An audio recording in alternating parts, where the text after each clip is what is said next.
Hello everyone, so I'm here again with the series of how to build a positive attitude. So my first step was, which I have discussed in my earlier video, was that to be a good listener. And now the second step is choose your words carefully. Choose your words carefully में क्या कि जब दो लोग आपस में कभी बात करते हैं तो ऐसा होता है कभी कभी कि सामने वाला जो बात कर रहा होता है सामने वाले आदमी से, तो वो बिना सोचे समझे कुछ भी वर्ड उसको बोल देता है या फिर बिना सोचे समझे अपने कोई भी बात उसको समझाता है। तो ऐसा कई बार होता है कि वो अपने वर्ड से सामने वाले की फीलिंग्स को हर्ट कर देता है, या फिर इस जो वर्ड्स वो चूज़ करता है उसकी वजह से जो रिलेशनशिप है वो डिस्ट्रॉय हो जाते हैं। तो इसलिए बोला जाता है कि always think before you speak.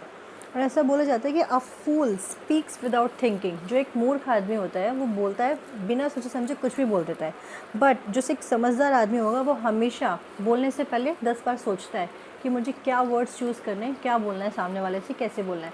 आपको ये पता होना चाहिए कि जब आप किसी सामने वाले आदमी से बात कर रहे हैं तो आपको क्या बात बोलनी है, किस टाइम पे बोलनी है, कैसे बोलनी है और कितनी लिमिट्स आपकी बोलने की, और आप क्या बोल सकते हो उनको, क्या नहीं बोल सकते हो। ये सब बातें आपको पता होनी चाहिए, ठीक है।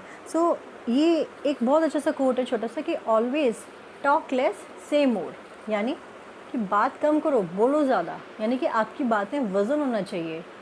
अगर आप बिना सर पैर के कुछ भी बात इधर उधर की करते रहोगे पर अपना पॉइंट आप समझा नहीं पाओगे सामने वाले को, तो उसका कोई मतलब नहीं है। हमेशा अपनी बात में वज़न रखने के लिए हमेशा आप टॉक लेस यानी कि ब्ला ब्ला कम करो और ऐसी बात बोलो कि सामने आपकी बात में वज़न हो, ठीक है। यानी excessive talking doesn't mean communication. Talk less से मोर वाला फंडा you will have to apply, ठीक। वर्ड जो है, आप जो जिस तरह के वर्ड्स आप चूज़ करते हो वो आपका एटीट्यूड रिफ्लेक्ट करते हैं। इसलिए बोला जाता है कि हमेशा बोलने से पहले 10 बार सोचो, ठीक है। कि जैसे a person who says whatever he likes usually ends up hearing what he doesn't like, obviously. So be tactful. जब आप अपने वर्ड्स चूज़ कर रहे हो सामने वाले से बात करने में तो हमेशा टैक्टफुल रहोगे किस तरह के वर्ड्स आपको चूज़ करने हैं, क्या बोलना है, कितना कम बोलना है, कितना ज़्यादा बोलना है। So tact consist of choosing one words carefully and knowing how far to go. It also means knowing what to say and what to leave unsaid. आपको ये भी पता होना चाहिए कि आपको क्या कहना है और क्या नहीं कहना है।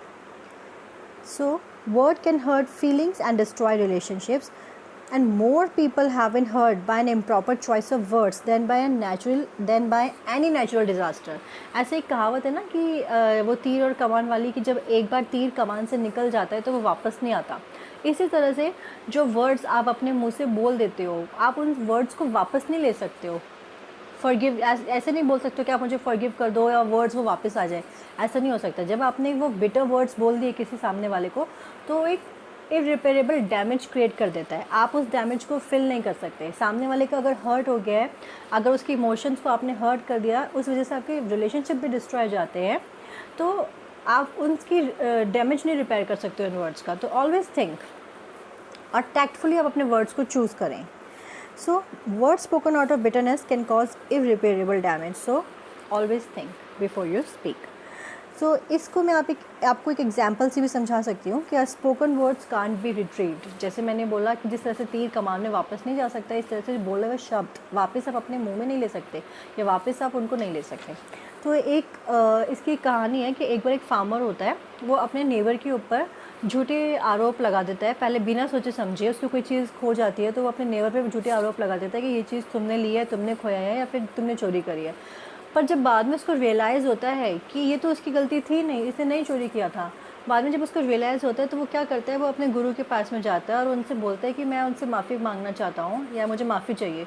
तो गुरु उसको बोलता है फार्मर को, तुम एक काम करो, तुम एक फेदर्स यानी कि कबूतर के पंख या चिड़िया के पंख, फेदर्स से भरा हुआ एक बैग मेरे पास लेके आओ।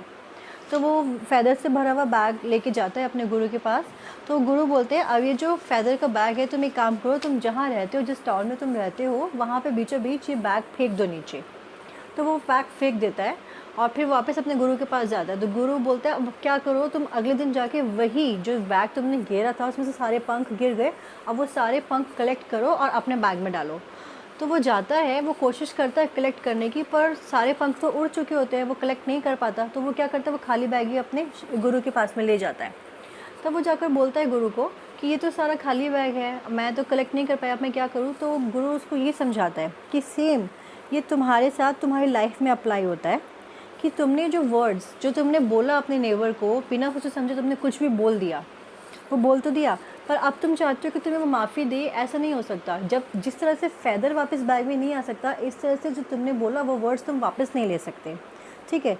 तो something commonly use but very profound is कि जैसे मैंने एग्जांपल दिया आपको कि जिस तरह से एक गोली बंदूक से निकल जाती है, वो गोली बंदूक में वापस नहीं आ सकते, इस तरह से आपके बोले हुए शब्द वापस रिट्रीव नहीं हो सकते।